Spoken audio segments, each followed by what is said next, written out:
Welcome to Exploring Your Society. I'm your host, Sean Bowman. Dude, you keep switching up the video stuff here, man.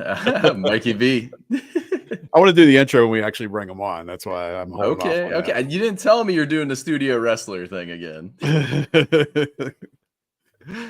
This is why we never plan anything out. And at least I didn't make a face this time.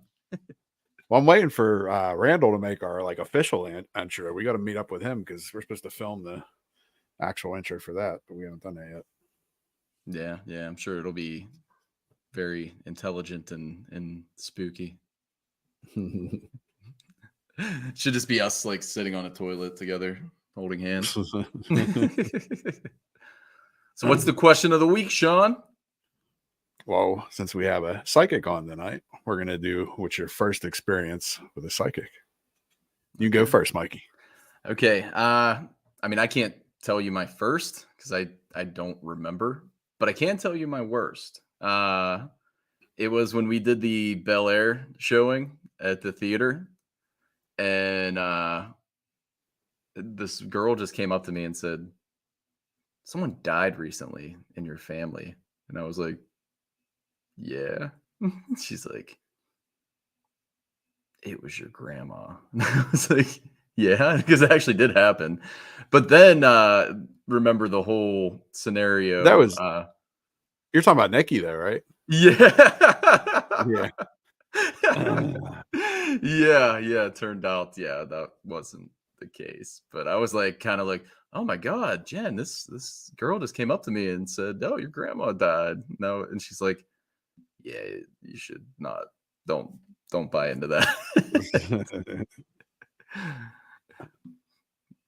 But I don't know. Experience. Yeah. Sorry, guys. Well, I had stuff growing up in my house, and the first time I ever saw anything, I've told the story 100 times, but I saw something in front of my basement door when I was real little. So the first time I ever went to a psychic was when I was probably late teens, early 20s. My one friend had a party and had a psychic over. And the main things I remember about it was, one thing is she said something was in my basement. Another thing is my spirit guides were Margaret and John, which is my parents' middle names, which I thought was kind of weird. There was a couple other things, though, that didn't end up hitting. One of them was I was supposed to get with an old fling, which I didn't. And another thing was I was supposed to break a bone, which I'm glad that didn't happen either. Yeah. Definitely not breaking the lower leg. I'll tell you that much. Well, the bones I did break were in my right leg, but that was, back when I was in middle school or whatever. But. Yeah. So kind of somewhat spot on then. Not spot on. But that was after the fact, though. Yeah. But tonight we have Scott Allan, Boston Medium, on today, and got to get over to the thing here. This is Sean trying to figure out how to bring the guest on.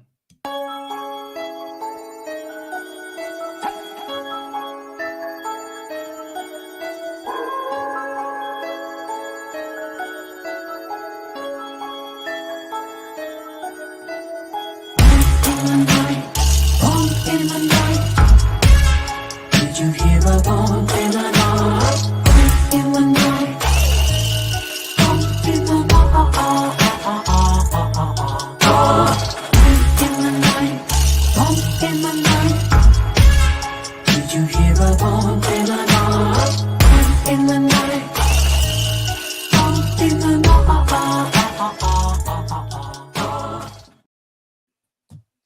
Great intro, guys. How you doing? Doing well. Good. How are you?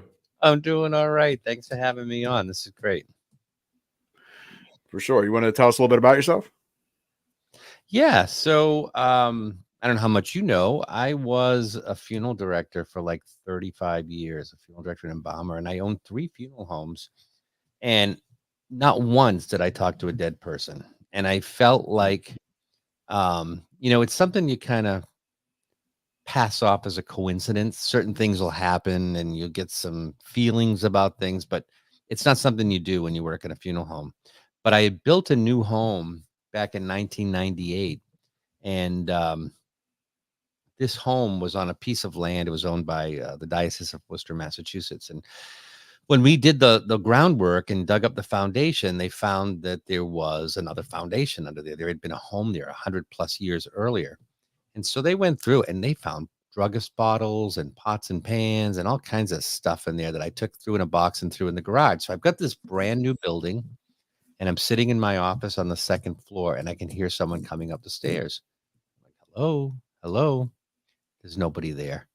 And then after that, it was just not, it was relentless. You could hear them walking around upstairs, coming up and down the stairs. You could feel things around you. And still, I didn't see it.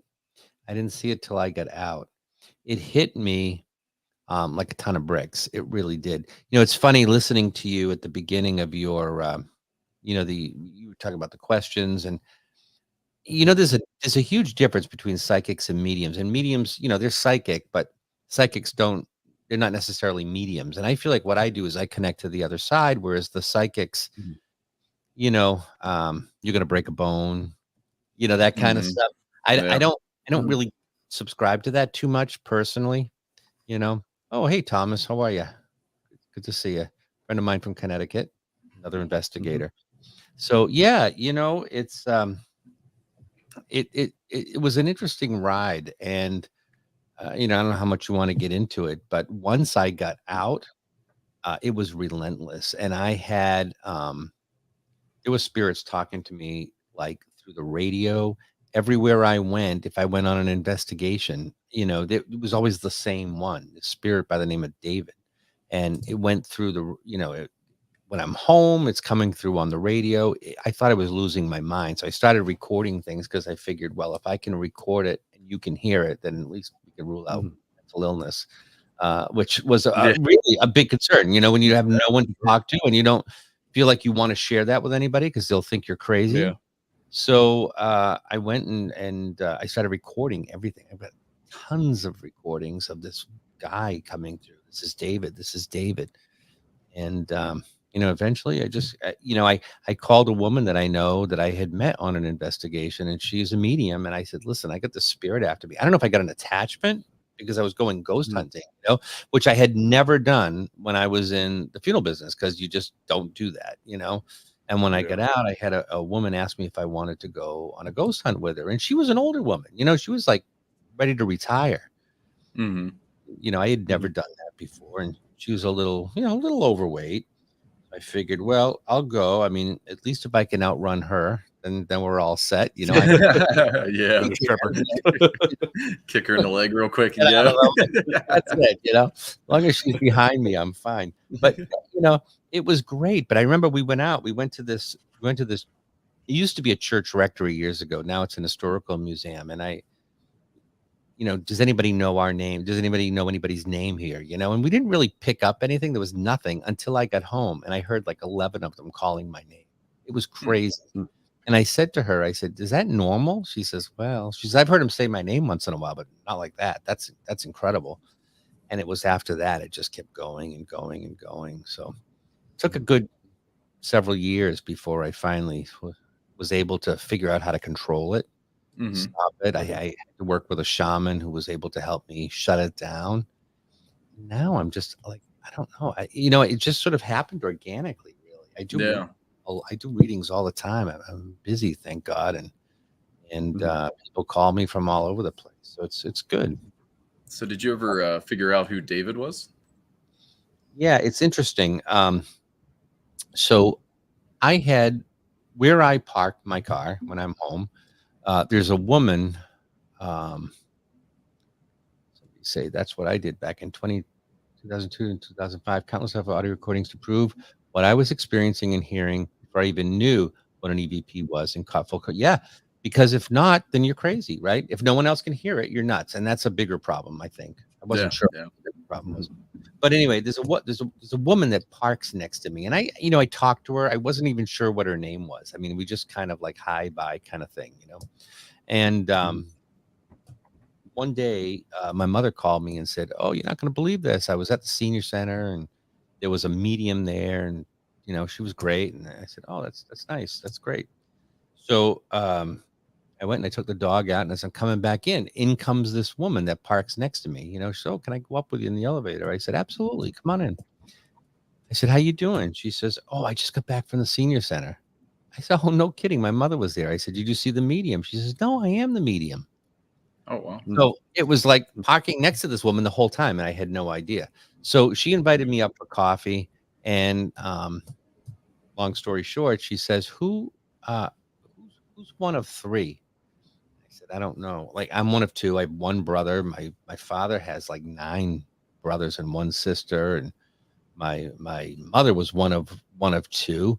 So I don't know. I don't know who you're talking about." And she says, "No." She says, "Did your mom ever lose a child?" And I don't think so. I mean, I would have known. I felt like my mother was kind of an open book. I think she would have said something, but she says, "No, I think that's it. I think it was like your twin. I feel like this is a twin."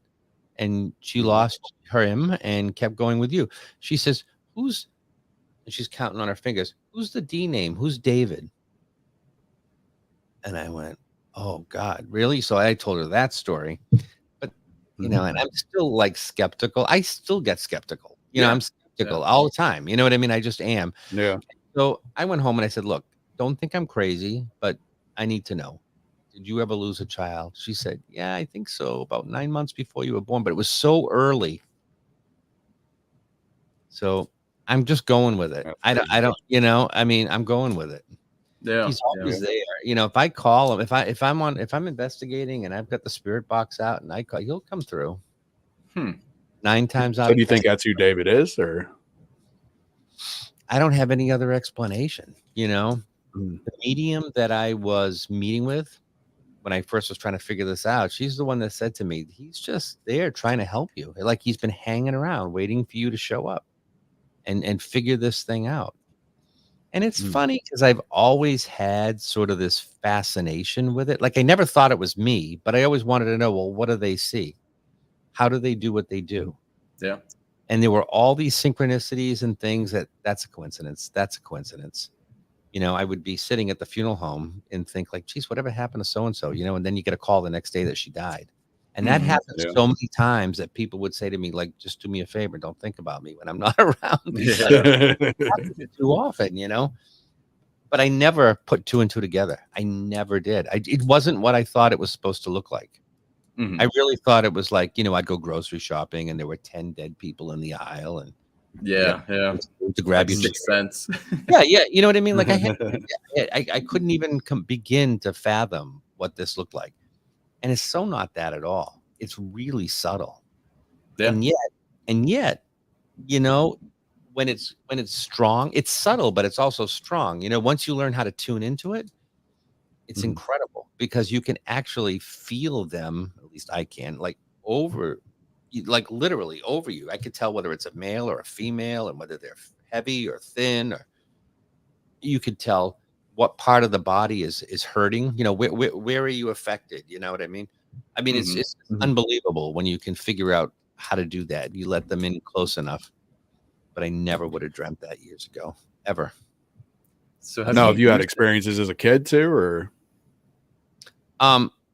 There were always those synchronicities, but not like if I was talking to dead people as a kid, it was not anything I remember. It would have been when I was little. But my dad's an engineer. He was an engineer. He didn't talk about that stuff.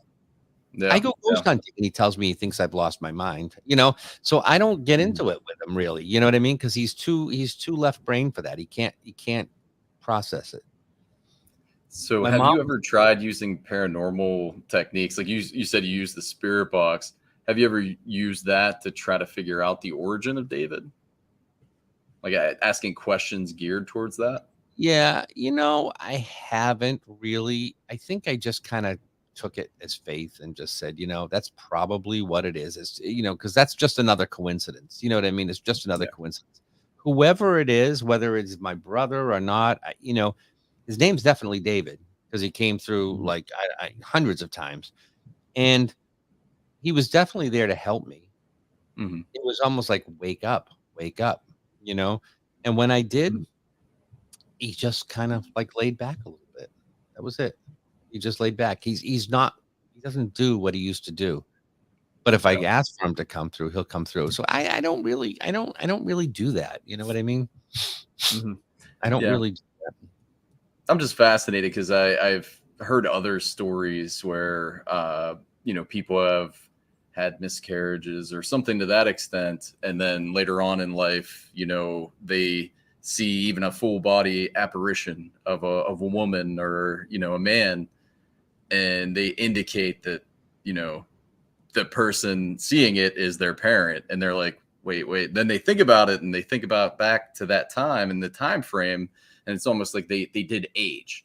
And that's one thing I'd always like to explore as an investigator, because you never know, assuming you believe in the energy we're interacting with is from the deceased, then do they age? Like when the person passes away, or in spirit, are they going to have the same pains as when they were when they died, or would they come back at a different time frame prior to their death, or are I they constantly evolving? and well, I don't really know the answer, but I do feel like they can come through any way they want. I mean, I have had babies come through that have been miscarriages on numerous occasions. Sometimes they come through, like with a grandmother who's holding them, like, oh, your grandmother's got a baby with him. And I just kind of know that baby never Mhm. came into this world. Oh my Mhm. God, yes. But I did a group reading. Once I had several women sitting there, and it was this time, it wasn't a little baby. It was like a toddler, like maybe, well, I would say maybe like 3 or 4. I don't know if that's considered a toddler, but they came Yeah. over, Mhm. sat down right in front of her on the floor. And I said, there's a baby. He's like right in front of you. He's like right in front of you. It's like he never made it in the world. And she just started crying. She's, yeah, I lost a baby, years ago.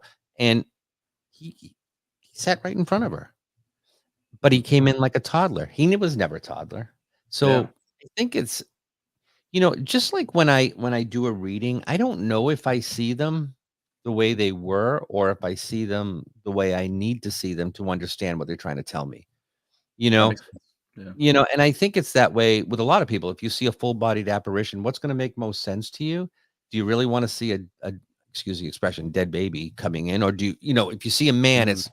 it's Yeah. frightening enough, but not as it doesn't have the same reaction. Do you know what I Yeah. mean? As seeing Yeah. a child, Yeah. and that may be why they come through that way. I don't know. But Yeah. I know sometimes I'll see people come through in a reading and they're like really thin, emaciated, like no hair. I'm like, oh man, this guy went through hell. You can tell he was on chemo, he's like wasted away. Mm. And yet that doesn't mean they were like that when they died. He's just trying to get me to understand what they experienced before they died. He had a Yeah. long battle with cancer, and it still amazes me every single time. And when I say something and people say, "I totally get that," I'm like, how does this work? I still don't know how it works. I Yeah. still don't know how it works. It just does. It's just the strangest thing. It's the strangest thing. Yeah. Who's this? Oh, that's Adam. That's crazy. Scott Boston Mhm. Music Company sense of. Oh, thanks, Adam. Appreciate it. Yeah. What's up, Adam? Yeah, he's great. He's great. So yeah, so it's fascinating. You guys, neither of you have any kind of abilities at all or sensitivities. It's just No, Um, no. I I don't. don't I know. I just say mean, I have maximum effort. sometimes when I'm in like a room, like if it's something feels off, I can tell when it's off sometimes. Like there's been a yeah, couple experiences. And I swear when I was a kid, I don't know if I was more in tune with something or what, but I could always like sense when something bad was going to happen. Like one of the stories I remember from when I was a child is I was at Conneaut Lake Park, and this is the first time I was on a water slide. And mm, I went down the water slide, and I could sense something bad was going to happen, and I didn't know what it was. And my dad ended up coming down, ended up pinning me underneath the water. My mom was freaking out. The lifeguard was freaking out. But I used to get stuff like that. Like if something bad was about to happen, like I didn't know what it was, but I just like I could tell. Like I don't know, it was like a spidey sense type of thing, where you just like feel like something's going to Like a quick happen. premonition. Uh, yeah, yeah. and then there's been, like I said, when I've been a couple haunted places. You kind of get like feelings. Like I know at Trans Allegheny, you could tell like the room was off. We were up in the bedpost murder room, which I knew the history of it, but it felt like somebody was watching us there. Really, And there was one other time we were at the Jello Museum in Leroy, New York, and I don't know anything about the history of it. Never been there. First time I was ever there, and I was upstairs like in their upper kitchen, and I said to the tour guide, I was like, is this place haunted or whatever? And she just laughed at me and wouldn't answer me because it felt like something wasn't right. Like I'm sure you know what I mean. Like it just feels off. Yeah, but I think the more we do this, the more you become tuned into that kind of I thing. agree. Yeah. The energy Yeah. of it doesn't mean you're communicating with them, but you kind of get a feeling that it's a little heavier. Yeah, it just feels Mhm. different when you walk into a place, or sometimes you even feel like you're. I don't want to say like underwater, but you know what I mean. Like things are just kind of like a little wonky. Yeah. And Yeah. I was in Naples, Florida, the end of February. I had an event down there for the weekend, and I had a friend come over that's been a friend forever, and he says, there's a lot of spirit here. He says, I can tell they're here. I just don't know who it is or how to talk. I don't know I can't do any of that, but I can tell that they're here. And he was right. There was. But so I think we all have these varying degrees of ability, and some Well, I people know don't. like no, sorry. We Well, do like to ask these and that all the time too. And it seems like I think the more that we do that, the more in tune we become with stuff. Cause I mean, I know when we first started doing it, we weren't as successful as we are now. And Mhm. I mean, Mikey knows I've been under before, and we've actually had poltergeist stuff happen when I've been under. Wow. So, I mean, I don't know if it's just from like practicing or I know personally, if I could like get under like meditative state, I'm Mhm. way more successful than having like a bunch of people in the room with me, you know? Yeah, but no one understands what he's saying because he starts to mumble when he gets too deep. That's the only bad part. Well, I'll tell you, people will say to me, I'll go into haunted locations, and people will say to me, "Do you feel anything in here?" And usually the answer is no, not at all. I mean, you might feel like it's a little heavy. I'm not getting anything, and that's because I'm just generally just Mhm. shut down until I need to open up. Yeah. But I just filmed an episode of Dark Echoes recently in Pennsylvania, actually, and I was kind of concerned that I wouldn't get anything because generally speaking, I go in these places and I'm clamped down. But I sat there and I kind of manually said, okay, I need to be open for this. And when I went in, it was amazing. I was getting tons of stuff.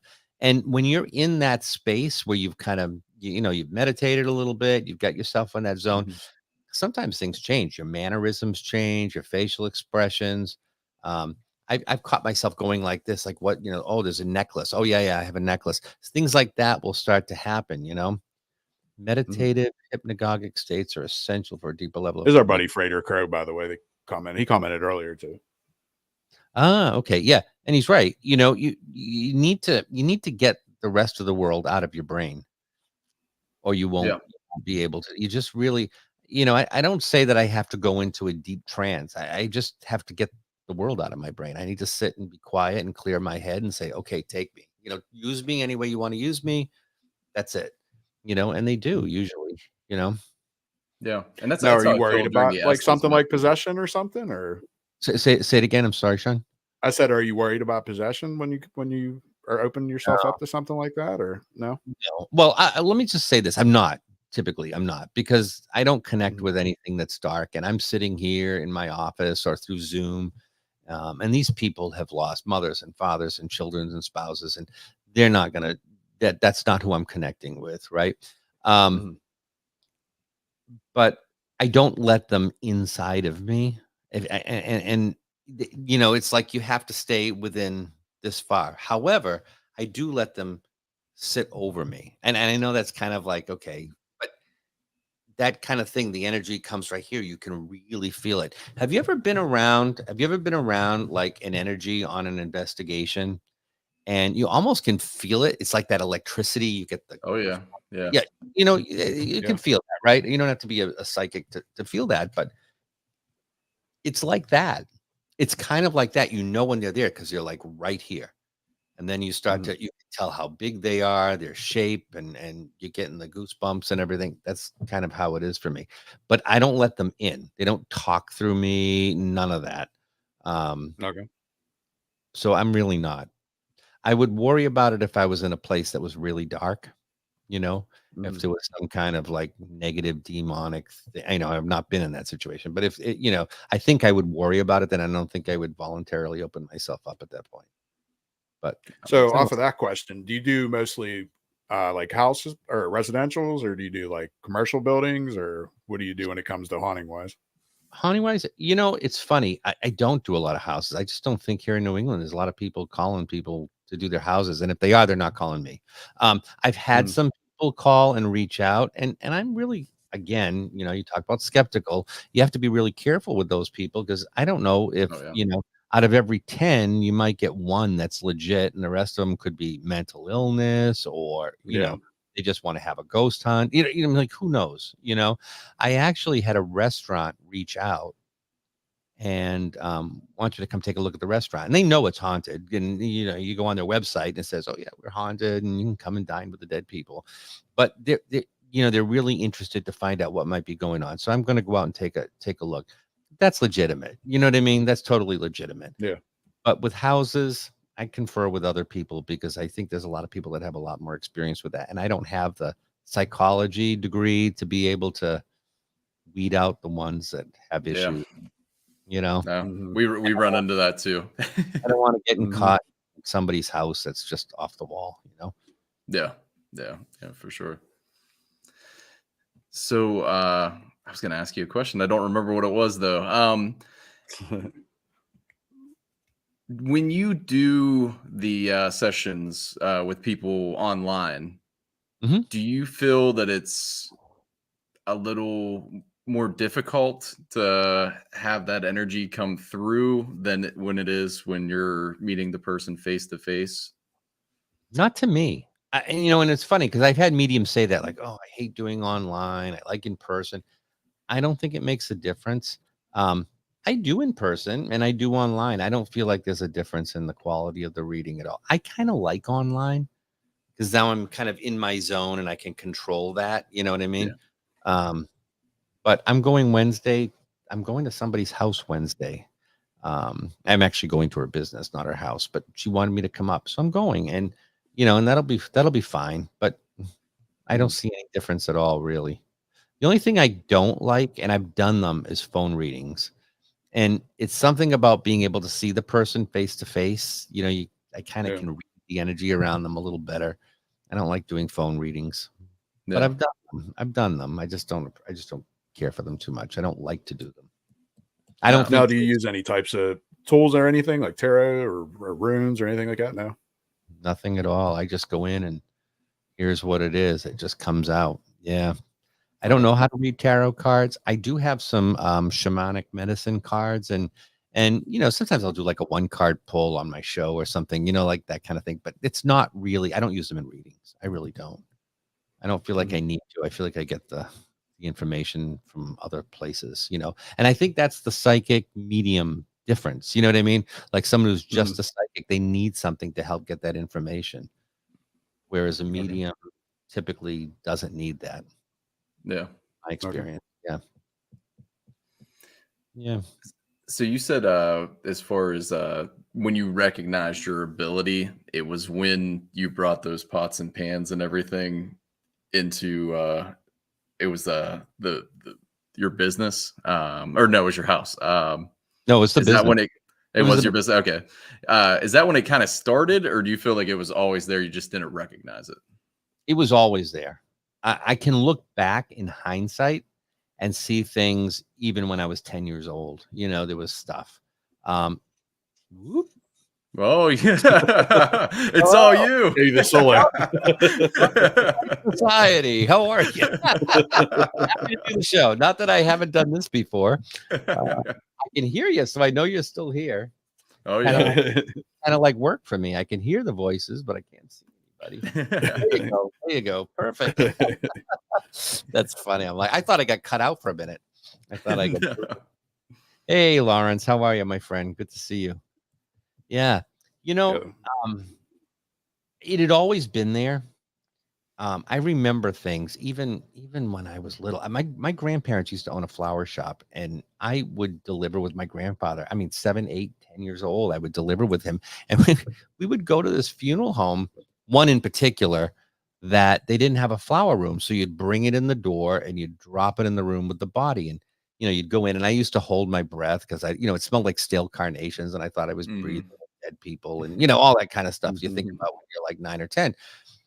Yeah. One day we got in there and the two owners were adjusting someone in the casket. They were like pulling him up on the pillow. The casket was open. And man, that whole empathic thing, like I'm getting this guy and he's dead and his family's coming in and they're never going to see him again. And they're talking about the Red Sox and they're talking about what they're going to do on the weekend. And I couldn't separate that. Like I was so tuned into him and yet they weren't. And I remember saying to my grandfather, how can they do that? And he says, "Oh yeah, I know it's gruesome." I said, "No, it's not that. It's like the emotional part of it." Mhm. But then, later on, I figured like, okay, I'm going to do that. I don't know how, I don't even know what led to that, but it was like, I'm going to do that. That's what I'm going to do because I think I can do it better than them because I feel more than they, which was stupid. But that's how it kind of started. And here I was at 17 years old, working in the funeral home, mowing lawns, that kind of thing. And then he started having me go with him to, nursing homes and hospitals. And we got a call one day that there was a man who had died in the projects. He was an unattended death, and the police wanted to know if we would go and remove him for the medical examiner. So he said, "Go down and get your suit on and, meet me out in the garage." So I said, "Hey, Walter," his name was Walter. I said, "How do they know the guy's dead?" He says, "I don't mean, how do they know? I don't know. Somebody must have pronounced him. I don't know." So I went downstairs and I'm getting dressed and he comes back down. And he says, "You ready to go?" I said, "Yeah, but I can't get it out of my head. Like, how do they know he's dead? Like, who pronounces him?" He says, "I don't know. Who am I? I don't know. I just go and get him." And I don't know why I had that thought, but I did. And as we were getting ready to leave, the phone rang and it was the police department. They said, "Don't come. He's got a breath. We found a breath in him." Oh And wow. they Oh, well. took him to the hospital and he did die later that night. He wasn't good, Mm. um but yeah, it was stuff like that. It was and at the time, like, "Oh, what a coincidence." You don't even think of it that way. You Mhm. don't think of it. Mhm. Hindsight, looking back, you can remember those things. So when it started happening at the funeral home, like, I just thought, "Oh, man, my funeral home is haunted." How weird is that? There's a building here. The funeral home is haunted. Or there was a building there, I should say. But Mm. I didn't think that I was feeling it for any other reason other than the funeral home was haunted. I didn't think it was because I would have, I had a woman that worked for me and she would come upstairs and I'd be like, "Look at this. Can you hear?" And she's like, "You're out of your mind. Nothing. No, nothing." But I mean, it's like Mhm. right here. I can feel this thing. I can almost put my arm around it. And I can tell you how tall it is.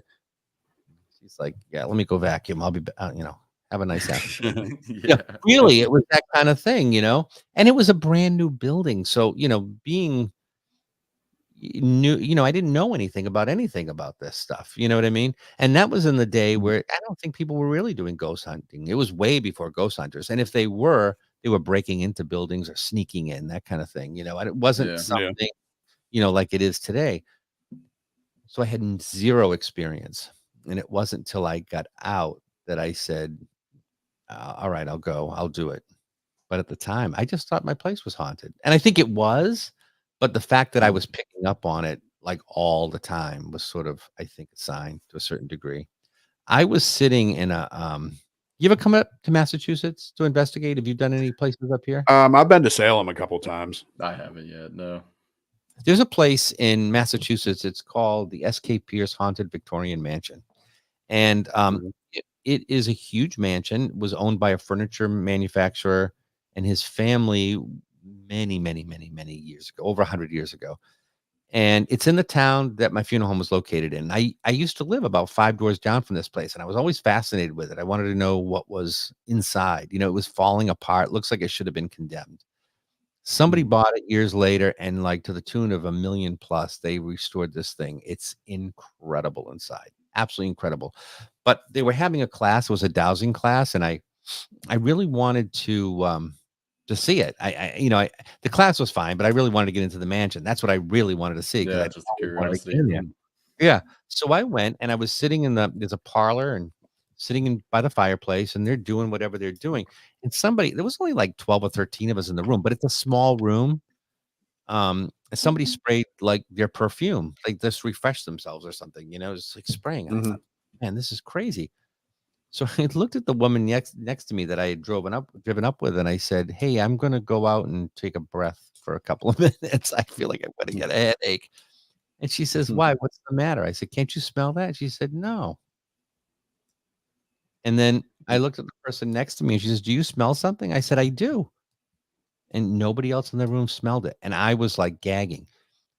The Oh, person putting on the demonstration said, "That's Ellen Pierce, and she has been known to leave her perfume scent to people that can detect it in the front room." And it's never happened to me there since. That same day, we saw something come across the ceiling. It was this black amoeba-shaped thing that came across and disappeared above the chandelier. That was incredible.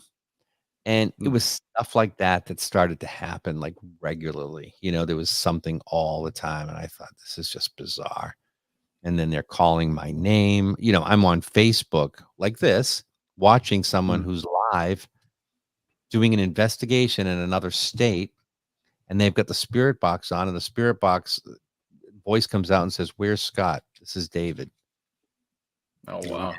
And, like, I didn't even have to be there. I just had to be aware, and finally I was like, "That's it. That was the straw that broke the camel's back." I'm like, after months and months and months and months of this, I thought that, I've got something after me. This isn't good. Like, I must have an attachment or something. That's what I thought. I didn't think, "Oh, guess what? I'm a medium." I never thought that. And when she told me, I didn't believe her at all. It took me another 2.5, 3 years to kind of come to terms with the fact, because generally speaking, I believe in this stuff, but I don't just believe it in me. Do you know what I mean? And if Yeah. somebody tells me Yeah. they're a medium, I'm like, "Okay, well, whatever." Yeah, I know it exists, but I don't think I just didn't think it was me. Like, where you been all my life? You know what I mean? Where's this been? Yeah. So took a while. Took a while to kind of come to terms with it. Now, Adam has a question here for you. Adam. Who? Oh, well, Adam, of course. Actually, I'll be honest with you. So when you talk about the field, you're talking about the field of paranormal or the field of spirituality and mediumship, because the paranormal has been a hobby and an interest, and I love it. Yay. And I do. I love it. I love doing it, but it's not my career. It's not my field, and it's not where I do readings for people every day, and they are not connected to the paranormal. They're just regular people. So I have a mentor from Pompton Lakes, New Jersey, who is a world-renowned psychic medium. He's actually pastor of the Journey Within Spiritualist Church, which is the only spiritualist church in the United States connected to the Spiritualist Union in the United Kingdom. So it's the only church connected back. He's known worldwide. I mean, he's taught all over the world, and he teaches, and he's my mentor. In fact, I'll be back out there in April. I think if I had to pick one person, I would say that's him. There's some big celebrities and that kind of thing. And, I really am all about the authenticity of it. And some of them on TV are a little bit out there. You know what I mean? I'm not saying they're Yeah. not real, but they're like off the charts. I just like the calm authenticity, and he helps me. He shows me, "Well, look, try this. This may help you understand what you're feeling better or differently." And I respect him because he knows a lot. He's done a lot.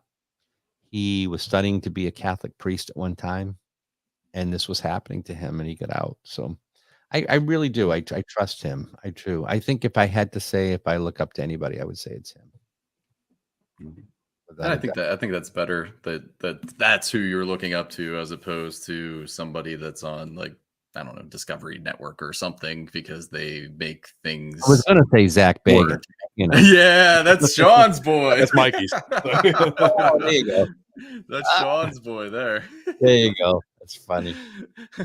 I mean, he's fun to watch because it's so out there. You know what I mean? Yeah, I he's went to entertaining. Yeah. his museum was fun. I don't know if you ever been out to Vegas and gone to his museum. If you get a chance, you should check it No, out. I It's want to. Yeah. Yeah, I It's heard it is pretty intense energy. I've seen videos of people falling down in line and whatnot. Just they claim by the energy, but I don't know. I didn't get it. I was there. I mean, Yeah. the artifacts or whatever you want to call them are really cool. Yeah. And there is energy. There, yeah, I mean, I'm not gonna lie. There's energy. but I stayed for the investigation and I didn't get anything. I mean, nothing No, at all. really. Just, yeah, it was just Yeah, I've been to down in, I think it's Pigeon Forge is where we were at. They have like the criminal museum, and they have like actual stuff. Like they have John Wayne Gacy's like clown suit and like really. somebody's car and all sorts of stuff like that. Like that was really cool. I think that would be cool to investigate that building. I think it would. He's Yeah, got a lot of definitely. stuff like that too. He's got a lot of serial killer stuff. You know, Charles Manson, and probably has John Mhm. Wayne Gacy and a bunch of them. He's got Kevorkian's van. Yeah, Oh, I wow. heard that. Yeah. Yeah, it's crazy. Supposed to have a Dybbuk box or something too. I heard. He's got a Dybbuk box, and I just got another one. Right? Didn't he get one from the Booth brothers? I think they sent something over there. It as was well. it was Annalise's, something to do with her possession, yeah. I think. That's it. Yeah, Yes. because they had it last year at Parapsychon at their booth or whatever, and I guess they sold it to them. Yeah, they did, and they did have it. He does have a Dybbuk box, and it's funny because he's got the REM pod, and then the REM pod was going off all night long. Beep beep beep beep beep beep beep. Mhm. And you could kind of feel it when you get in there around it. It was heavy, but it wasn't like crazy, Yeah. Did you say serial killer? Yeah, he likes that stuff. He's into that stuff. Yeah, he is. He's fascinated with it. But it's just it's kind of it's interesting, but it's so macabre when you think about what he did, and just gives you kind of the weird vibes. It's hard to imagine Mhm. anybody actually being like that. Yeah. And you come up close with this. I know a guy, and I don't know if you know him, but he Danny Perez. I don't know if you know him from Yeah, the Radicals. Radicals. Oh yeah. Yeah, He's yeah. he's got who's the guy that ate all Dahmer's Jeffrey fork? Dahmer's fork. Yeah, Jeffrey Dahmer's. Yeah. We were at Sleepy Hollow with Danny and Lauren or whatever. Like we actually went to the cemetery with them.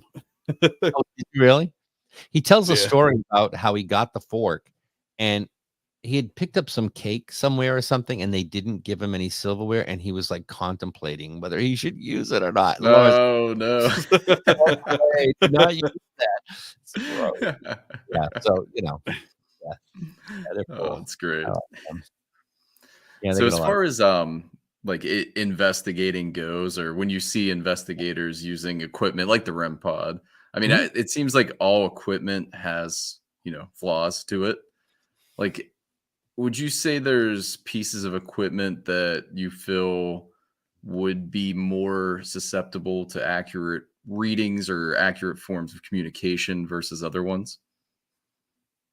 Well, I don't use a lot of equipment. I use, there's the K2, the Spirit Box. Trying to think of what else. I don't have a lot of I don't use a lot of Yeah, I stuff. don't have There's all too kinds of like gadgets and trinkets and lights and all that kind of stuff. And they're all kind of neat. I sort of look at it from me.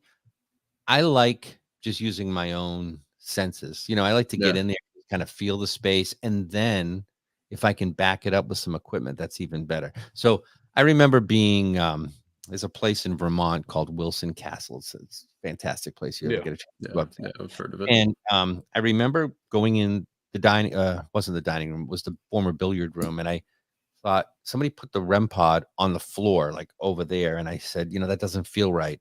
Because I was around the table and I said, there's something over here.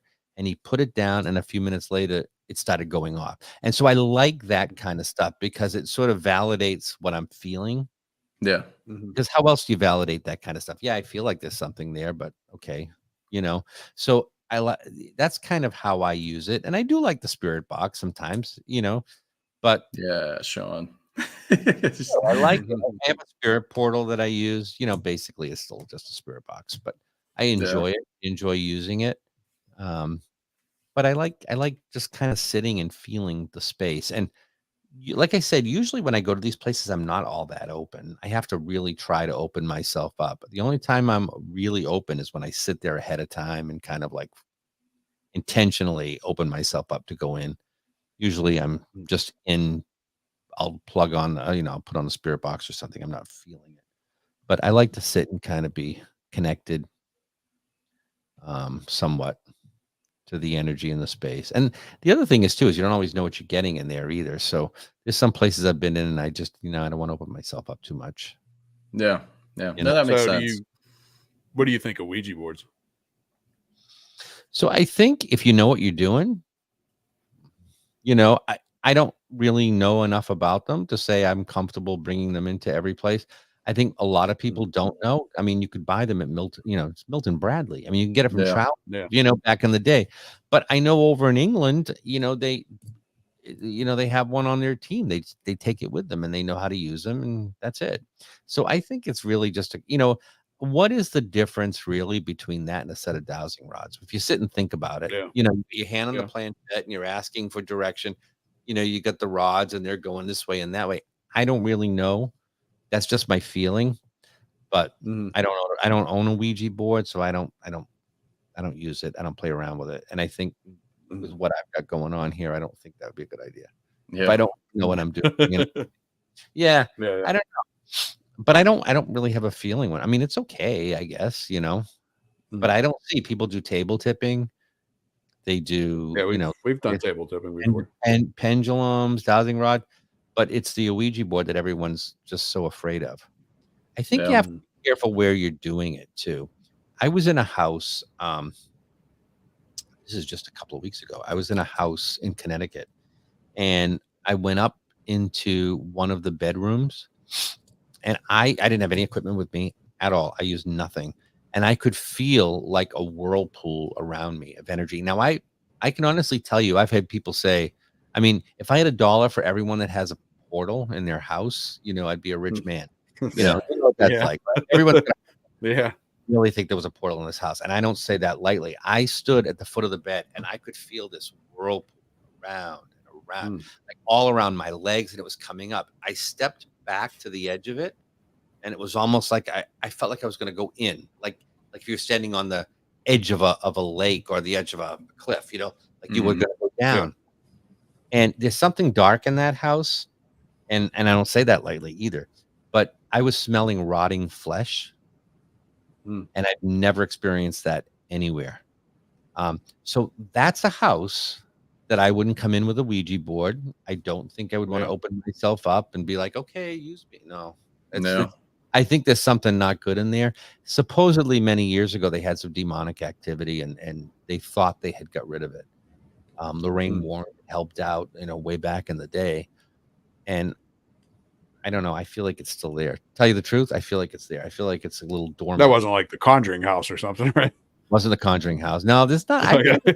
Nothing really at the Conjuring house I find that's dangerous or, I think it's just, it is what it is. This place felt real. I've never felt that anywhere else.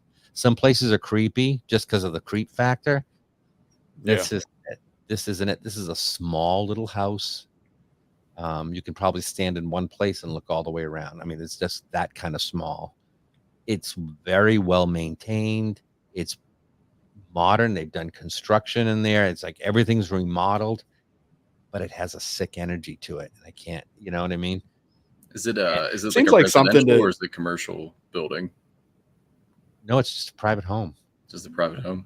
Yeah, private home. But it's like 300 years old. Ah, okay. And you wouldn't even know it was 300 years old because it doesn't look like it's 300 years old. Yeah, it's Seems like some of those smaller buildings get a lot of activity because I know, Octagon House, Mikey, that place is not big at all, and we've had crazy stuff happen there. Yeah. As soon as we went in, it was the second night for them, but first night for me, the first time we were there, and the Octagon House, they moved it literally a mile away from where it originally was because they were building a Walmart, and Walmart wanted to knock it down, so someone bought it and lifted it up and moved it. Yeah. And there was a fire at one point. They didn't really know much of the history. And when we walked in, we started the investigation, and it sounded like where the fire was, a man was choking. We had no equipment on or anything, but it was everybody heard it. It sounded like someone just literally was choking and then fell over and died. And it was loud. It was insane. And unfortunately, I did have my cameras on, but we had EM pumps going, and the EM kind of drowned it out. You can kind of hear it a little bit, but yeah, unfortunately, it wasn't a great capture, but it was an awesome experience. That fascinates me, though. It's stuck to the house, not the land. Yeah. So, because you moved it must have stayed with the house. Oh, do you know if they had activity in the house before they moved it? They don't really know too much of I'm the history, I don't think. I don't know, but right? it is actually it's Circleville, Ohio, which I don't know if you ever heard of the Circleville letters or whatever. I don't think so. Mike, you've heard of the Circleville? I actually just found this out I recently. do, but I can't remember it. It had to do really. with like somebody writing these letters to like the superintendent or something of the school. They were like cheating on somebody, and then I don't know, all these different like letters were going back and forth. This town's really small too, but Yeah. people ended up like killing themselves, and all sorts of crazy stuff went on in this town. And it's in the same town. It's in Circleville, Ohio, is where Octagon House is. No. So it seems like some of these small towns have just like weird energy in general. Like I know Bel Air Ohio. Yeah. House, Demon House, and then there's Ross House, and Oh. there was a guy that like decapitated somebody there, and all these different murders. It's just like certain energies just like attract themselves to some towns. It seems like. I'll tell you what frightened me about Belair House. It was just the neighborhood. I thought I was going to get knifed Yeah. walking. Yeah. Oh Yeah. my God, that place is crazy. It was really crazy. Like the neighborhood was just blighted, just Yeah. blighted. Mm.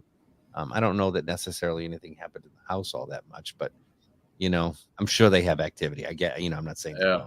I think that particular night was It kinda seems like quiet. because you usually go for a weekend. It seems like the first night, I mean, you get a little bit of activity, but it's still like pretty quiet. But then the second night, it just clicks. And one of our former members said it's like the house, whatever's in the house studies you for a night, and then that's when the next night's when it like comes out and it can attack. I know Sean experienced a possession there the first time they were there. I wasn't there when Really? it happened, but yeah. With you mean, or with somebody else? Oh, it Not was with me. somebody No, it else. was with somebody who was in Yeah. it was in the other group with us. Yeah. Only time I've ever been scared on an investigation. Really? Yeah. Really? Yeah. What did that look like? For that person, like, what did that look like? How did you know it was a possession? What did it feel like? Told the story a million times. I'll tell it again now. Yeah, we were doing the Estes in the living room, and it was the one guy, actually Freighter, who was talking earlier, was with me, and he was doing the Estes in the room. He was sitting in the center of the living room. There was a guy sitting behind him on the couch. I was sitting on the other. You've been in Bel Air House, right? I have. Okay, so like where like the living room is with the couches and stuff. So we're in that room. Yep. So he's sitting on the couch behind him, and as Freighter's doing the Estes, the dude that's sitting behind him starts crying, stops responding to any of us. Like we're talking to him and stuff, and he's just not saying anything. He was like humming, like I know some of the rumors of that place, is supposed to have like slaves and stuff like that. That's kind of what it reminded me of. Like he was humming like a slave tune or something, Really? something out of character, Yeah. So me and April, who's on our team, she wasn't at the time. We brought this dude outside. We're holding his hands. One lady who was with us was trying to sage him, bless him with holy water. Another person, he was laughing at us the whole time. We bring him back inside. Freighter's real deep in the occult. He does this ceremony. And as the ceremony's going on, like the candles are flickering. There's one in the middle, this big one's like, and completely goes out. Me and April, as we're holding his hand, we hear "Get Out" come from behind him. And now by this point, the dude's actually talking. And he was saying, like, it's coming down the hallway. It's on the ceiling. It's not a little girl. Because it's supposedly Emily Davis, supposed to be a little girl that's at this house. But all this stuff was just happening. And then actually, like, after the ceremony was done, everything died down. And actually, my wife, who's part of our group, wasn't there at the time. I called her because I went to go use the bathroom. I was like, yeah, I'm going to talk to you on the phone because I'm kind of scared right now. Went to the bathroom with her on the phone. And then, like, the next day that we left, the guy went home, drove home by himself. He was from out of state. I thought this was kind of weird. He changed his profile pic on Facebook, so his eyes were all blacked out. Like, I thought that was kind of weird that he did something like that after this happened. And I didn't really personally know the guy. So it's like, Could he been faking it? He could have been, but it was really weird. And he was part of the other group, and they said nothing like this has ever happened. So, and I've known this lady who's in the other group since I was a kid. Like, I used to be friends with her son. So I kind of trust her word, Yeah. Do you know what ever happened to him? Did he snap out of it? I don't really, like I said, I don't really talk to the guy. I know they're in contact with him still, but as far as, but another thing I remember too is like how Mikey was saying, like the house feels you out. Because the first night we were there, nothing really happened. And me and the guy were talking, and he was like, I feel like there's nothing in this house, you know. And then he was playing with a pendulum later on that day, and he was saying, you know, use my energy and all this stuff like that, which, you know, that's what I was talking about. Like, you know, people really shouldn't be saying stuff like that. Right. And then he's the one, which supposedly, I think it was the night before. It was either the night before or in the morning. A group of people that were with us saw something in the basement, saw like this green light or some light up in the ceiling. I didn't see it. But one thing is, this dude said before this happened is he saw that same thing in the living room. So I don't know if that had anything to do with it, but I don't know. It was definitely scary. No. The only place that I felt something really off was the attic. Yeah. Okay. The attic is. And then up in the attic, I felt like that felt really off to me. But I didn't like, nothing really happened. You know what I mean? It just felt off to me. It's one of those places though, and we did a documentary about it, and we felt like, you know, I went the second time that they went, and we felt like we got a little bit of activity, but it was actually during the evidence review that I heard voices that they just showed up on my camera, and we didn't have any equipment on. Like, it would just show up, and one in particular, we're in the basement, and it's Sean, Jen, me, and Hannah, and we couldn't remember the history. And Sean, I think Sean had asked, isn't Emily the mother of the Hetheringtons? And I was like, no, Emily was. And I had to think about it for a second. And on my camera, you hear a man's voice go, I'm Emily. But we didn't hear it live. And I was like, doing that review, we had so many voices showed up. We had a cat that showed up in the seance room. And Kristen told us that a cat, or one of her cats, when she lived there, kids broke in when she was away, and they locked the cat in the basement in one of the cupboards. And like, she didn't find it for a couple weeks. She thought it ran away, and she found it like 3 weeks later, and it was dead. And just a lot of crazy stuff. At one point, the thing with the cat too is it came through two different pieces of equipment. Like, it said cat, and then you heard like a meow or whatever on the other piece of equipment. Well, no, that So wasn't anytime, on a like, piece of something like equipment. That it said cat on the phone app that the one guy was running, but the meows, there was no equipment on it. It just came through on the camera, through the actual microphone. Yeah. But the most intense one that we got was in the altar room, which is on the second floor. And it was at the end of the night, and that's where she says that the portal was opened up on the floor. It was the second night, and I think we're just like ready to go. We're like, it's 4 a.m. If you want to show us, can you show us what your power is? And then we'll go to bed, we'll leave, and we won't come. We'll come back and visit another time. And after Freighter actually asked that, you hear a moan on the spirit box, but it wasn't that big of a deal. But then we're like, oh, we'll wrap up. But on my camera, when the moan happens, there's just a quick second of static that showed up at the bottom of the video, and it just coincided with the moan. It's one of those places where you feel like you got stuff, but then when you review everything, it's like, holy shit, all these voices just randomly showed up. Yeah. I can't imagine living in that house. I've just, the whole area, the house, everything is like, no, I won't sleep. That's not good. Hey, you know, sometimes too, I love when you get voices where you don't expect them, you know, like on the camera, you know, you're sitting there with a spirit box and you get nothing, but then you're recording it on your phone, and that's where you get the voice. We get them on the podcast. We get them on the show. Oh, okay. And sometimes I'll go and I'll check and I'll listen, you know, just to clean up the audio or something. And I've heard, speaking of cats, I've heard the cat meowing. I've heard, you know, hi, Scott. And it's happened at least 3 times that I can think of in the last year and a half. It's just wild. You know, you're not even expecting it. You don't hear it live. You just kind of only hear it and listening back to it. It's wild. Well, I'll have to listen back to this one tomorrow and see if I hear anything. Yeah. I mean, it's not every episode, but you know, you never know, right? You just never know. You never know. Yeah. And it seems like a lot of people always ask us, like, why do you investigate at night, or why do people investigate at night? And I always say, like, you know, it's a vulnerability thing, but it's always an assumption that stuff has to happen at night. But I feel like it's always happening. Just people just don't think to look. Yeah, and people just aren't too, you know. aren't programmed to look for it either, and that's the big thing. I think it would depend on the location too. Like if it's like a, an old folks home where everybody's up and about during the day doing their activities, like why wouldn't it happen during the day, Yeah. You know, when I smelled that perfume in that house, it was 2 in the afternoon on a sunny day in the summer. I mean, it Yeah. was could not have been a nicer day and a brighter time of the day. You just don't know. But I think, I always tell people the world kind of shuts down at night. So you don't have the pollution from the cars Yeah. and outside people talking usually. And so that helps a little bit.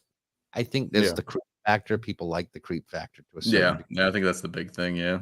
I do. I think they like the creep factor. But you don't have to shut the lights off either, really. You can keep the lights on and hang out in the building and they'll still talk to you. Yeah, So, exactly. Yeah, it's just kind of funny. Now, Adam But brought up the witching hour, midnight till 3 a.m. Do you buy into that, or I really think it's just dependent on the location and the energy that you bring to the location. That's my personal I think thoughts on so. things. I think so. I mean, again, I've been on investigations where there's nothing happening. And at 1:30, 2 o'clock, I've had it. I'm leaving. So it didn't ramp up at midnight. You know what I mean? And other times it's been busy leading up to that, so who knows? Yeah, I just think people talk about the witching hour, the synchronicity of, 3 a.m. or, 3:33 or Well, that kind of it's yeah, I was about to say 3:33 is supposed to be the opposite of, I guess, when Christ was executed or something. They say so. It's kind of like a mocking of it, I guess, because 3:33 p.m. or something was supposed to be the time he was executed. So 3:33 a.m. is like, uh, I the guess, the demonic side of it. At least that's what I've heard before. yeah, yeah. I think I've heard that too. I don't know. I don't really. Mhm. I think it just is. I mean, if you add them together, it makes 666. So Yeah, wow. I think people like to come up with that. I mean, maybe there's some element of something to it, but I think people like to come up with that stuff because it makes the story a little bit Yeah. more yeah, interesting, you know? yeah. No, I agree. Yeah. It's just I even think like investigating. You do get those moments where it's creepy and it can be a little frightening and you get some great evidence, but too, it's not like you see on TV. Generally No, speaking, you can be there having a coffee and some pizza and nothing's really happening, and you might get a little something, and then that's it for it's not Yeah. like you see on TV. We're not all running and screaming and getting possessed and getting scratched and yeah. things, Like but like Sean's hero getting possessed every episode. That's the thing that gets me. Like I don't mind some of the stuff because I do think he's an intelligent person. I mean, obviously he made a living doing it, knows but how at to the mind. same yeah, He just exactly. signed another 3-year contract or whatever, too. Yeah, but it's like at the same time, it's like, come on. Mm-hmm. Especially the whole yelling and provoking. Like I don't know. I just don't like that either. It's hard to watch and think like, oh, come on, you know what I mean? I get Mm. cynical. I get Yeah. cynical. Yeah. Sorry, Sean. Well, I mean, that's like saying like I grew up in a haunted house, but like I've said before, I lived there 25 years and there was probably 5 things that happened in 25 years. It wasn't like every night, like how people are like, oh, this happens every night. Like, no, it was very rare, but I also wasn't looking for it either though, I think that makes a difference because how many times, I've often said I could go to the Conjuring house and sit down and spend the night and I wouldn't see a thing unless I looked for it. Mhm. If I turn on Yeah. a spirit Yeah. box or I put on a REM pod. If you don't have a REM pod, you don't have any equipment with you, something might happen, but I don't think it's going to be the frequency that you Mm. think. I just Yeah. don't. It's because we're looking for it, Yeah. Yeah. hoping No, something will pop up. I always ask everybody this because I'm always interested to get other people's perspective. I know with mediumship, like a lot of the times you're interacting with energy that is from deceased loved ones and stuff to that extent.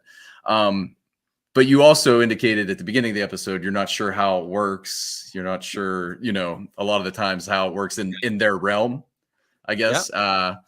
So what do you think? Do you think it is for sure the energy from the deceased, or do you think it's possible that there's other types of energy out there that we interact with, or do you feel that possibly it's energy? This is what I kind of feel a lot of the times is energy that's always been there and it's just kind of personifying itself from people that it's run into historically?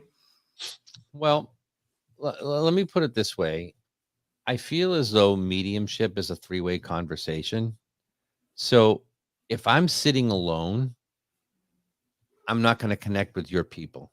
They're just not going to talk to me. Like I will get nothing. I can sit there and think, hey, give me something for Mikey because I'm going to be talking with him in an hour. Yeah. Nothing's going to happen. It really is that three-way conversation. But when I get with them, it like completes the circuit, you know, and that's when it starts to come. And I don't know. I mean, it blows my mind that you understand the things that I say to you. I mean, I it still amazes me, but that has to come from somewhere because I've never heard it before. I don't Yeah. read my friends and I don't read my family because I can't separate what I know from what I'm receiving. Yeah. So Yeah. I'm sitting with you and they say, okay, I died at 62. I was a nurse. I had lung cancer. I'm going through these things and you say, "Oh my god, I know exactly who that is." Well, it has to come from somewhere, right? It Yeah. has to. I can't. I could guess and say, "Oh yeah, you." I'm sure. Everyone at a certain point has a grandmother that died if you live long enough. Because let's just face it, that's just the way it is. So if somebody says, "Well, you have a grandmother that died," and sure. But when you know her age and you know her name and you know where she died and you know how she died and The occupation and all that how other many of stuff. those and sometimes I don't get all of that, it just depends Yeah. on what they wanna share with Mhm. me, but how many times can that be a coincidence? It has to Yeah. come from place. So I really believe it, plus I feel them, I feel the energy, it gets me all, like, tingly and goosebumpy, I can tell when they're close, I can tell when they're not, I can tell Yeah. when we're right on, I can tell when we're not. I think I do, I believe it's their energy, but where are they? I mean, their energy is here with me. I think they have to come close in order for me to get them. But does that mean that they left wherever they were? Or does that mean that they're just, can they buy locate? Do you know what I mean? Can they stay there and then visit me and stay Yeah. there and Yeah. you at the same time? You know what I mean? Sometimes I'm reading someone through Zoom and I'm getting the goosebumps and they're getting the goosebumps. And, well, how's that happening? Because they must be able to kind of connect that. I think time and space mean nothing. Yeah. Yeah. Mhm. No, that You know, makes sense. that's just my feeling, but do I know where they are? No, I don't really know where they are. They never show me where they are. They don't tell me what it looks like. They don't tell me, other than like, "Hey, I'm okay," because 'cause they're more concerned about what's going on here with you. "Listen, Yeah. this is the message for you. Stop worrying about that. Make sure you do this, watch your sometimes they'll tell people like, "Watch your sugar," "Watch what you eat." They'll do things like that, but I think because we have to follow this path ourselves. You know, it's Mhm. ours to learn as we go through it. I don't think we're supposed to know, really. Now, when the energy presents itself to you or they present themselves to you, Mhm. how do you receive it? Do you receive it? Because I know you said you don't really get a visual representation, it's more just I a do. feeling? Oh, No, you I do? do. Okay. I will, but it's different every single time. So, sometimes they're very visual. Sometimes no, I think what I said was, I don't know if I see them as they were or how or I see them as Oh, how okay, I yeah. understand them. You know what I mean? Because I Mhm. will get a Mhm. visual, but sometimes it's not full body, sometimes it's just they'll show me a knee where they had it or an incision where they had an incision or something like that. Oh, they'll show me spots because oh, she had like skin cancer, things like that. Mhm. But it's also the feeling. So I like to have the feeling with the visual. Like you can show me whatever you want, but I want to feel this because if you're over there and I can see you, I can only describe what I see, Yeah. but it's more difficult to describe how you're feeling. So, if somebody said to me, tell me about Mikey. Like describe him. I'd say, okay, he's got like a greenish shirt and there's a little orange lettering on the front. He was wearing headphones, but I can't tell what's going on inside your thought process. Like were you happy? Were you sad? Did you just get in a fight? What's going, and I feel like when you wear them like an overcoat, that's the best way to describe it. It's almost like you look out of Mhm. their eyes. You can feel, oh yeah, they were a big guy, or they no, I feel really thin, or my legs are swollen, or my knees hurt, or it really is like that, but you have to be close to them to get that. So I do get the visual, but I get a lot of it. I don't hear much That's at what I all. was gonna ask. Yeah. Yeah. Do you Mm, okay. very little. Interesting. Yeah, no, I mean, that's just not one of my things really. It's a lot of I feel, like physically feel, and I feel emotionally. Like sometimes I'll feel like, oh man, it's just why do I feel so sad? Or why do I feel so that kind of thing. I Yeah. also will get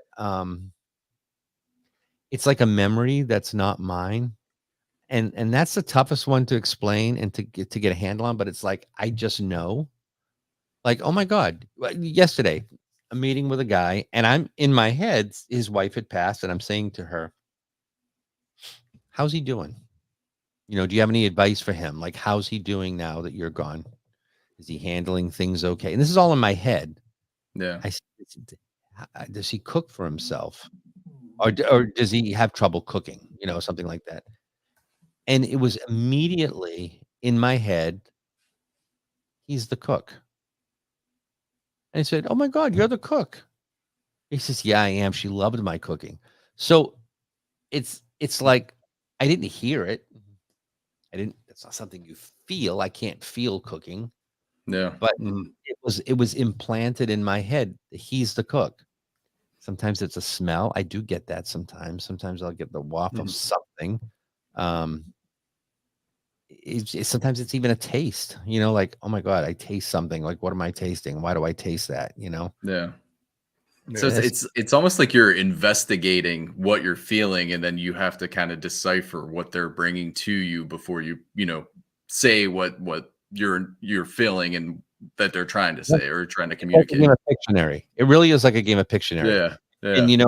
you sit there and you say, "Okay, well, I'm getting this," and it all happens, like, in a split second. Like, what does that mean? Sometimes I'm wrong. If I think about it, I'm usually wrong. You Yeah. know? I just go with the first Mm. gut, I'm usually right on.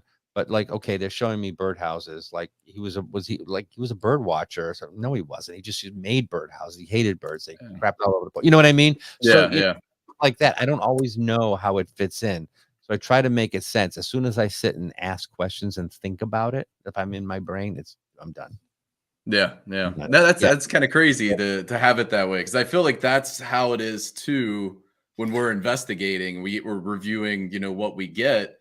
Yeah. It's still when we're presenting it in a documentary or whatever, we're still giving our perspective on what we got and tying into the history of everything. And the hard part is like you can develop hypothesis.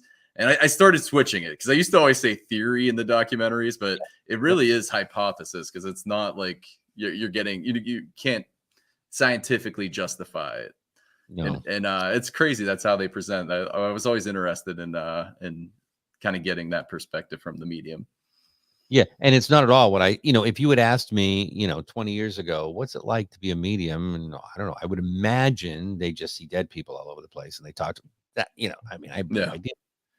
That's not really, I mean, you see things, but it's like mind's eye see things. And I know Mm. when I get that flash, it's usually just like a flash, like, oh, I just saw it. I just saw it. Yeah. Whatever it is, like, oh my God, it was a boy. Why was he was a Boy Scout? Like I'll get that like really quickly, or whatever, tattoo, boom. Oh, there's a tattoo. Oh my God, you've got a tattoo. And then so that's how it works, right? So I'll get like that flash of a tattoo, right? Yeah. No, we're talking about a tattoo, but the memory goes in the brain. And I know that it's her that has the tattoo of the person that died. Like they have something in honor of that person, whether it's their name or something.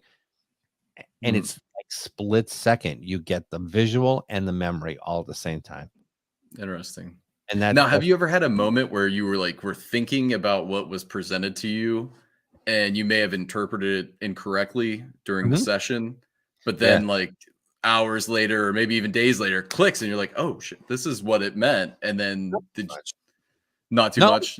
not like that. Because usually I forget almost everything within 24 hours. I had a reading with someone recently that I had read twice before, and I still had no idea who was coming through for her. I don't remember anything about what we did. So I tend to forget. Um, but sometimes, because we're human and we have brains, I might say something and they'll be like, "Oh, I have no idea what that means." Or they'll say, I think I get it, but I don't think it means that. I think it means this. Okay. All right. Sometimes that happens, and that's just interpretation. That's why I try not to interpret. I totally forgot what I was going to just say to you. I have one of those moments. Yeah, something along those lines. But it's just, it's not an exact science. I mean, it just is that, we get the human brain involved. I mean, it's a miracle that we can even do what we do, to be Yeah. honest. No, And I agree. it's never 100%, but it's fascinating. Yeah, it's not an exact science. Same with paranormal investigating and research. And I just want to tell you guys, it's officially a podcast. We're an hour and 15 minutes in, and my cat is her litter box is right behind me. It's every podcast. No kidding.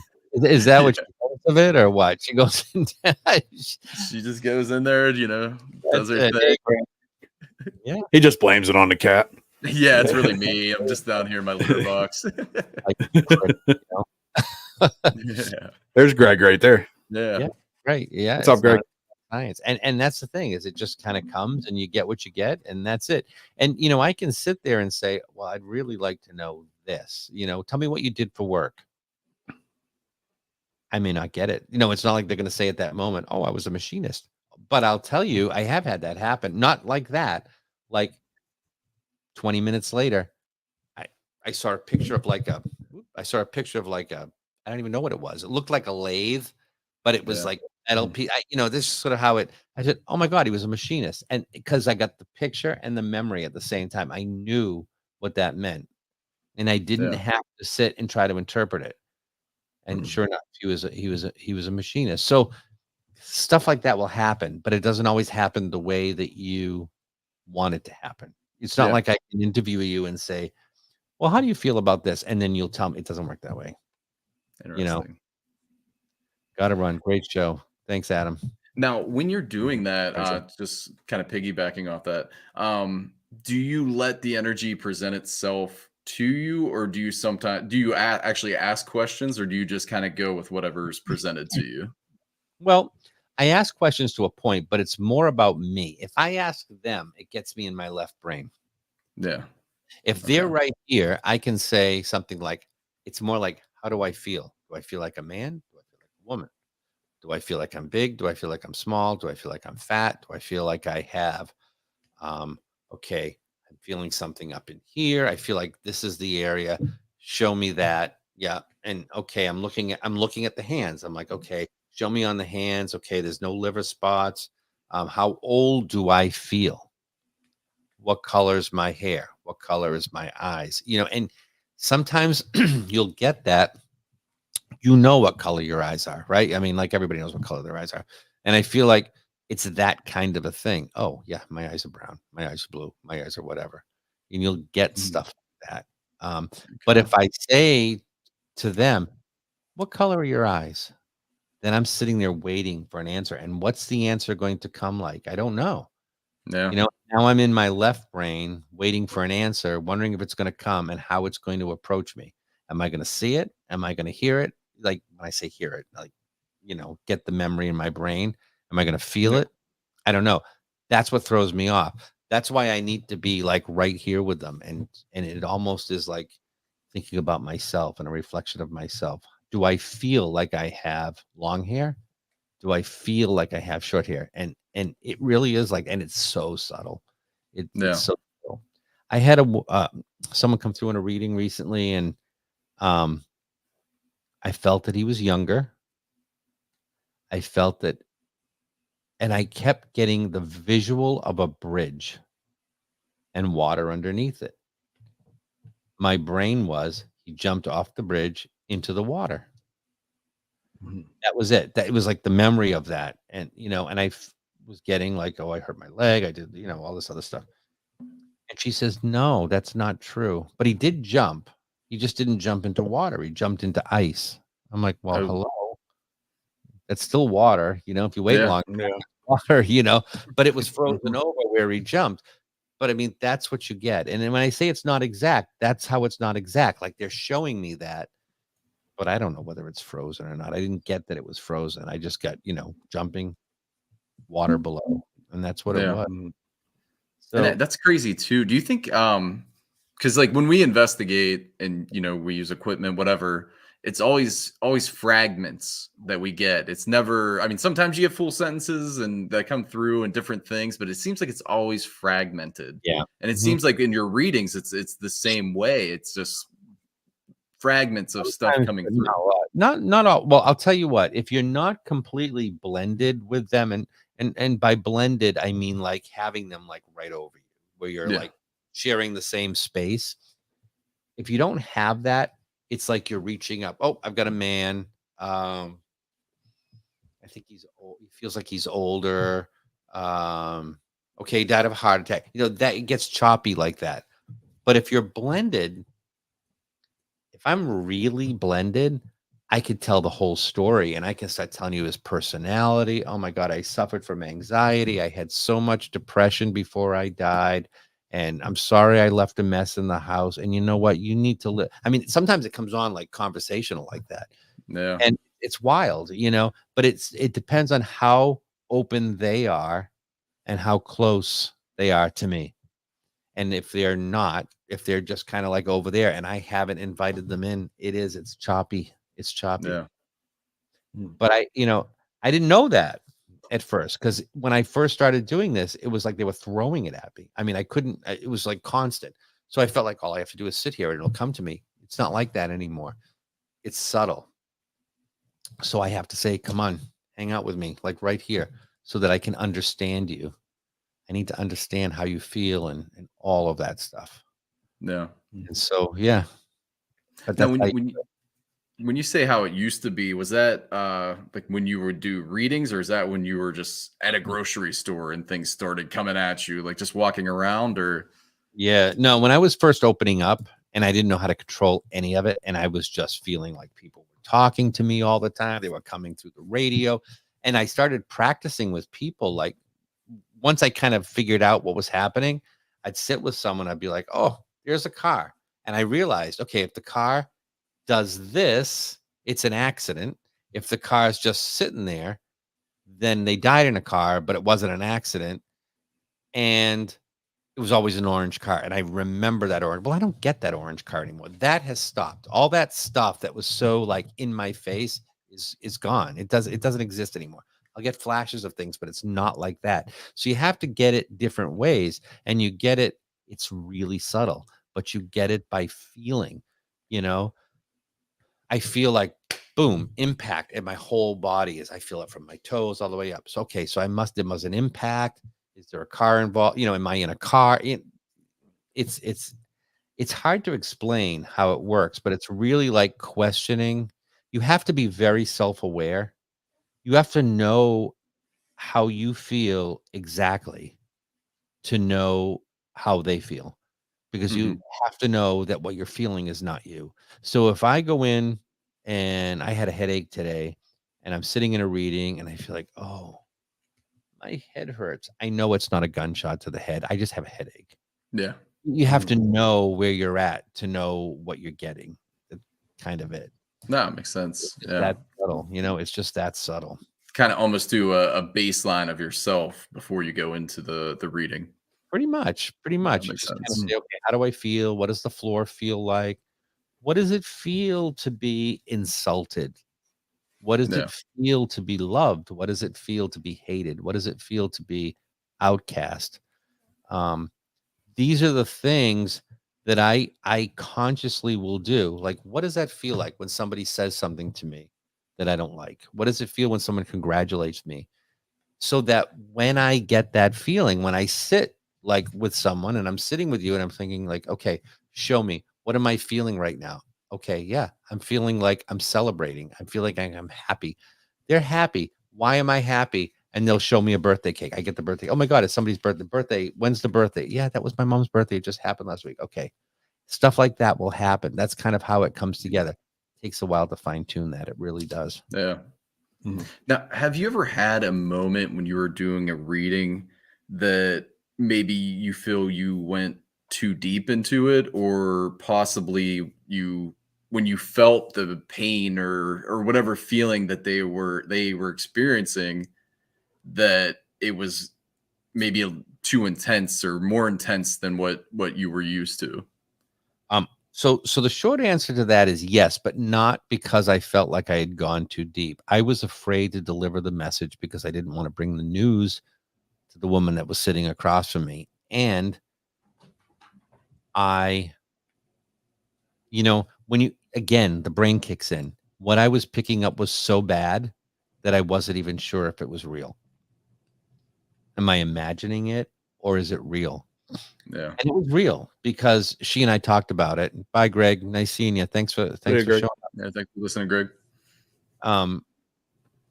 It's she told me at the end of the reading, and it's like the worst thing you can do is ask me a question. Well, my mother said this. Can you tell me? So she said, my mother gave me a bedside confession, like a deathbed confession. Yeah.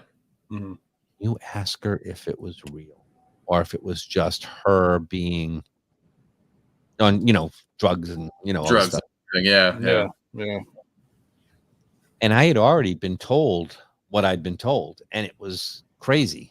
And I said, well, look, here's the thing. And I don't want you to take this 100% serious because you know what? Like, I don't know. You know what I mean? Yeah, Sometimes yeah. I get stuff, but I don't usually get stuff like that. And I told her, and she looked at me. She said, that was the bedside confession. That was it. So, and it was intense. It was really intense. But it happened 100 years ago, like literally 100 years ago. She was a little. She was little. So it wasn't something that this daughter was wrecked by. It wasn't like, you're not my mother. It was none of that stuff. You know what I mean? Yeah. It was something that happened to her mother years ago. But, I was reluctant to even say anything. If she hadn't mentioned the bedside confession, I probably wouldn't have said it. Yeah. Because it was so bad, I wouldn't want to be that, bring that up and put that thought in their head, Yeah. I kind of feel like, one of the responsibilities is do no harm. You know what I mean? Yeah. Mm-hmm. And Greg kind of mentioned that too when we had him on the show too, is you kind of have to monitor, even if you feel it and it comes in, you still got to make sure because you're still interacting with a person on the other side. Yeah. Well, and not only that, but what good is it going to do the person if I bring something through that's just going to live with her for the rest of her life? And she's, I just can't do that to somebody. And, I would only do it if something like that happened. Like she gave me this and I would really quantify it with, look, I am not infallible. Right. So you need to know this is what I feel like I'm getting. It doesn't mean it's real. And I that's exactly what I said to her because I want you to, I don't want to be responsible for that. I feel like she should leave feeling better than when she came in. Yeah. Her mom's okay. Her mom's fine. She's moved on. She's doing well. Life exists after this life. That's what I want her to go home with. Not like, oh my God. Yeah. Can't believe that was real. Yeah. I can't believe that was real. Mm-hmm. So, yeah. But I think that's how that's how I do it. I don't want to be responsible for that. And I don't do medical stuff. I don't get any of that. I don't want any of that stuff either. Yeah. No, I don't blame you on that. No, I don't want to know people are sick. I don't want to know, that they're dying. I don't nothing. And I don't get that information. In fact, I do know a medical intuitive, not real well, but the mentor that I told you about, his name is Joe. He recommended him. This guy was I think he still is a physician's assistant. So he works in the industry. He's basically a doctor. But he's also that's what my sister's going to school for. Is she really? Yeah. Yeah, He's almost medium. done. He's a medium. He's an intuitive. So he can look at you and understand the body and what's working and what's not. And that's how he uses it. And I think you almost have to be in that field to be able to understand what you're getting. And so I just sent somebody to him not that long ago that wanted a medical intuitive. I'm not taking that on. I mean, I don't blame you. That could be very dangerous. No, like if I tell you don't worry about your liver. You're fine. And then you're like in cirrhosis in 6 months. I don't want that. Yeah. You know what I mean? Yeah, I don't, exactly. I don't want it. Hi, What's Ray. up, guys? Yeah. Yeah, no, exactly. There's way too much risk with that. There was a 'Cause, story. You say Oh, it's go ahead. not an exact science, so yeah, it's Not. I don't trust it that much. I wouldn't trust it with somebody's life. Let's put it yeah, that way. yeah, You know, I trust some things, but the only way I can really understand whether I'm right or not is when you tell me, "Oh yeah, I totally get that." Okay, great. We'll move on. That's how I know I'm right. 100%. Otherwise, it's just I feel this, but am I right? yeah, It's like people say, "Do you pick up stuff in the grocery store?" Well, not really, but if I sat and thought about it, I might. But how do I know if I'm right? Unless I walk up to someone and say, "Did you just lose your dad?" I'm not going to do that. yeah, yeah, Yeah. Like I'm buying my deli meat. Get away from me. You know what I mean? yeah, exactly. You know what I mean? I don't do that. I just go in, I do what I got to do, and I get out, and that's it. So I think that the only reason we're any good is because we had the validation to back it up. Otherwise, we're just thoughts. That's all. Thoughts and ideas and flashes of things that without you, there's no validation. Without the sitter, there's no validation. So that's why it really is a three-way conversation. I can't just sit and talk to them by myself. And if they don't, and I've been with people who have gotten nobody. I had one girl, she wanted to try it out. She came in. I'm like, I got nobody. There was like nobody here. She says, well, I haven't really lost anybody. I'm like, well, who do you want to talk to? Jesus? Stalin? Jackson? I don't know. Who do you want to talk to? I mean, they're not coming through. They're not going to talk to you. So, you know what I mean? It just doesn't work that way. But yeah. And I think really- that's, Now, do you think it's makes it like more authentic too? what's that? Like, Go ahead, Sean. I was gonna say, like with like hypnotism and stuff, like some people can't be hypnotized. Well, do you think there's like some people that can't be read? I think so. And if a medium tells you they can read anybody, don't believe it. I don't believe it. Because everybody has free will. If you don't want to be read, you're not going to be read. If you sit there like this and be like, you're getting nothing. I've seen those people in gallery readings. Their wife drags them in. They sit down, they have a beer, and their arms are crossed, and they're like, prove it. I'm not giving you anything. They're not going to get anything. They're not even going to try. They're not even going to try. If they come in and they're like, I don't really buy into it, but let's see what they can do. You know what I mean? Then it's different. And sometimes they will get the reading. And I love that when the skeptics get the reading. But if they're out there to prove a point that it's not going to happen. It's not going to happen. Yeah. And I feel like that's the same with investigating too. I keep seeing all the parallels because it's the same way. Like I always say, like go in with a skeptical brain, but with an open mind. Just because, it's also what things could be happening too, and you're just not gonna know it because you're too busy putting your wall up. Well, and that's exactly it. And you can do it. You have free will. You don't have to. And they have free will. They don't have to show up either. I mean, I can't make them show up. All I can do is answer the call if they make the call. That's it. That makes sense. So, is there anything else you'd like to promote? Anything you got coming up? Any events or websites? I got a ton of events. Okay, so my website is mediumscottallan.com. That's ALLAN. You can see my name. And I do have a bunch of events depending on where you're located. So I'm going to be, what's the next thing? I have tickets available. I think they're still available. June 1st, I'm doing a gallery at the Haunted Hillview Manor. June 7th, we are at Merkaba Soul and Chocolate Shop in Augusta, Maine. I'll be doing it with psychic medium Chris Brown. June 13th, we're at Whites of Westport. That's Massachusetts again. June 21st, we are at the Bull Run in Shirley, Massachusetts. That'll be a lot of fun. And we have a VIP ticket available for the seance. It's a haunted restaurant, and the place is like 300 years old. So we have a seance at the end for the VIP people. August 21st, August 19th, we are on the MS Mount Washington. We're doing a dinner cruise and show on Lake Winnipesaukee, and that is with my friend, psychic medium Karen Tadros. So we get some stuff going. There's other things in the works that aren't necessarily booked out yet, but everything's on my website, mediumscottallen.com. You can go under events. You can book readings there with me. I do private gallery readings if people want to have people at home. So yeah, we just keep busy. We just keep busy. Awesome. Yeah. And thank you guys for having me on. It's been great. Yeah, definitely. Thanks for coming on. Yeah, for sure. My pleasure. My pleasure. We might have to have an episode where we have a couple mediums on and talk about things. Yeah, have Greg. Greg is great. You had Greg on your show, you said. Yeah, we did. Yeah. He's a great guest too. He really is. He's a good guest. Yeah, I actually had him on my show not that long ago, but he's really a good guest. Definitely. Yeah. So thank you. Yeah, thank you. We'll see you around. So much.